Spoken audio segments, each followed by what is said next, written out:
我的身后呢是鸡公山，今天呢在这里遇见了一位大娘。这个说曹操，曹操就到了，大娘已经来了。可把你盼来了啊！我都今个星期天有时间哦，平常我没有那个时间。行，把您的这个长笔拿出来我看看。好嘞，俺家祖传了一块冤大头。冤大头啊，跟人的都不一样。哦，有啥不一样？又带龙又带凤的。哦，这肯定不会便宜了吧？你还别这么说，你这个姻缘啊，还真不是普通的冤大头。你单看甲壳这一面，它就是冤大头；你反过来带龙又带凤，这种叫龙凤姻缘。那我要听你这样能说，我都放心了。没有想到还真有这样的姻缘嘞！这不长见的姻缘，总是不会便宜了吧？这个价格怎么说嘞？因为你这种龙凤姻缘啊是样币，如果是真的话，那确实是不便宜。我看你这个品相还不错嘞，相当于是未流通的状态吧。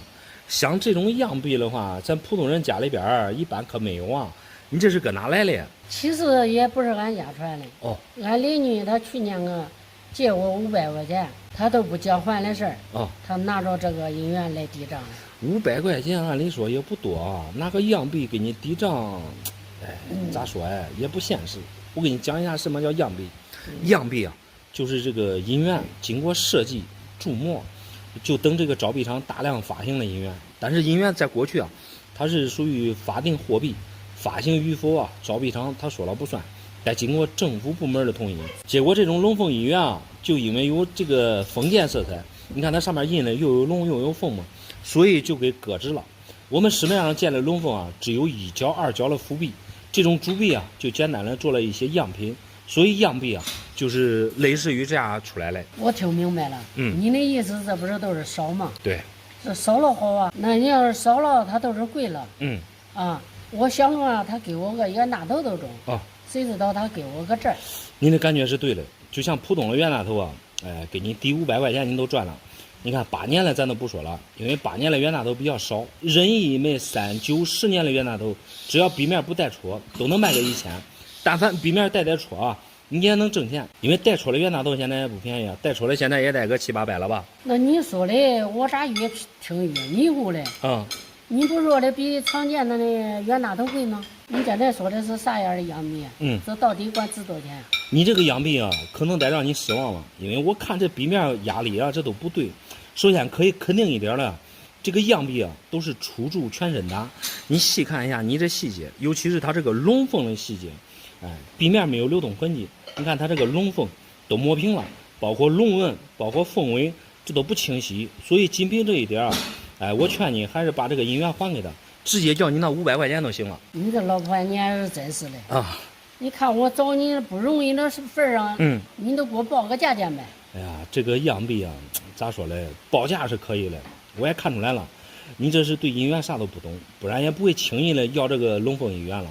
说实话吧，你拿过来的这个银元啊，我看着不对。你包括它币面，虽然说有褒奖，但是它这种褒奖不是一眼开门，币面压力啊，它各方面都不过关。你可以通过它这个边齿来看一下，你看它的边齿，边齿是整笔划一眼夹。也就是26.8克重的真银假币一枚吧，市场价也就200多块钱。那我听明白了，那你的意思这不个银元都是个假的了？既然是个假银元，它分文不值啊，你因为啥还要给我200块钱呢？那给你200多的意思是值一个银子的价钱。所以说你这个银元不老啊，但是它不是民国12年发行的，它好歹是用26.8克重的银子做的。你也知道银子它是有价值的，对吧？它有成本，在我们行内啊，这种银元被称为真银假币，不老不倒带，目前也就是一个银子价。那我知道了。你怪不得你叫我叫银元还着呢，原来这里头那么多的讲究啊！我平常我管捡个大漏的。大漏，生活中哪有那么大的漏啊？基本上像这种样币啊，在过去它都有人收藏了。其实它就好比北上广深的豪宅。如果主上之前啊没有去购买，你恐怕后人他估计也没有。他即使有，对吧？你想想，别人也不会轻易当冤大头给卖了，因为像这种银元啊，大家的价钱都是问了又问，所以像你这种小白啊，不懂都别去捡漏了。你回去还还给他，把你那500块钱还要回来。那你说的对。那既然不值钱了，我都还给他，我还要我的500块钱。对，把你的钱要了。麻烦你了，这是。没事。对不起了啊。不用客气，没事。你抓紧来吧。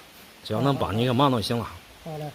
俺婆婆送给我10来块老银元，我一直感觉这全部都像家嘞。送给朋友几次，结果他还找我要。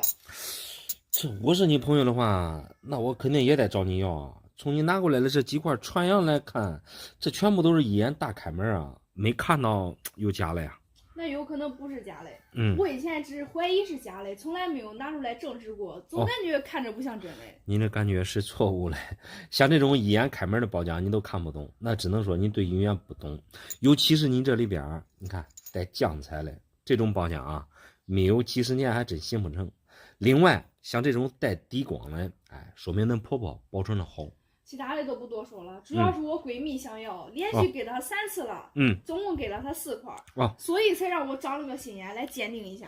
你这个闺蜜办事太不地道了，分3次，一下子给她4块银元，竟然还对你藏着掖着。这想想对吧？如果是假嘞，她跟你要1块玩玩也就算了，这一下子拿走4块，这还不告诉你实话，这人啊心机很重啊。他倒是没说真假，反而给我来了一句，银元含银量不纯，还说银子才几块钱一颗，准备让我这7块都送给他。你这个闺蜜确实有意思，这看来准备把你当冤大头给宰了呀。银子再便宜它也有价格，10块银元这好歹也是几百颗银子了，你就是卖破烂也得值大把的小红鱼了吧。银元含银量确实不纯，9银1铜的配比它也是有原因的，就是防止它在流通的过程中磨损嘛。虽说没有3个9的白，但好歹现在也是无机文物了。对，我婆婆给我的时候就准备让我放着当传家宝嘞。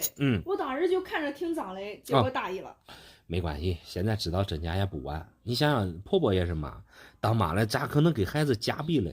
倒是恁闺蜜啊，她捡个大便宜。如果都是这种状态的话，你给她4块还真不少值钱啊。再值钱又能值几百嘞。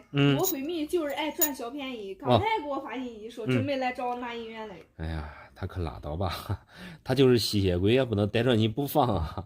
现在几百还真买不来你这种状态的银元。传样一共发行了3个年份，21、22、23。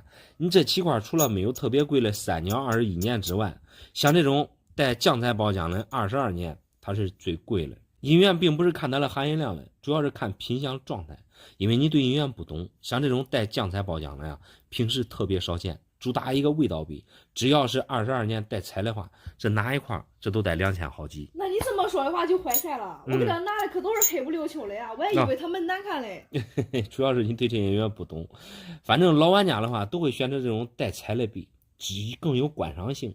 而这种干净一点的，也是大家喜欢的状态，只不过是23年的传样罢了，它比较常见。因为23年传样存世量比较大嘛，好在你这几块，你看背面这都带底光，品相保存的确实不错。这随便拿出来一块，没有1000大几，这现在也买不来啊。那照你这么说的话，我这4块可损失几千块钱呀！我这闺蜜也真是嘞，见钱眼开，我得想办法给她拿回来。这到嘴的时候啊，恐怕那闺蜜也不会给你吐出来了。如果她真想告诉你价值的话，恐怕不会一而再再而三的撵着你要了，更不会说传银量不纯，银子不值钱之类的。你觉得呢？我觉得也是，我这闺蜜心机太重了，告诉我婆婆也迷瞪，你早说告诉我价值，我不都不送人了吗？那你现在再推卸责任也没任何意义了。反正很多老年人他们对银元价值了解不多，只知道当那个传家宝啊，给下一代存进来，并不知道行情。从你这几块银元来看，恁婆婆也是没把你当外人，好在你这还剩下7块没来得及送人，拿回去好好的放着，对恁婆婆好一点就行了。是的，是的，俺婆婆对我不赖，都是我大意了。对，谢谢老板的鉴定哈。没事。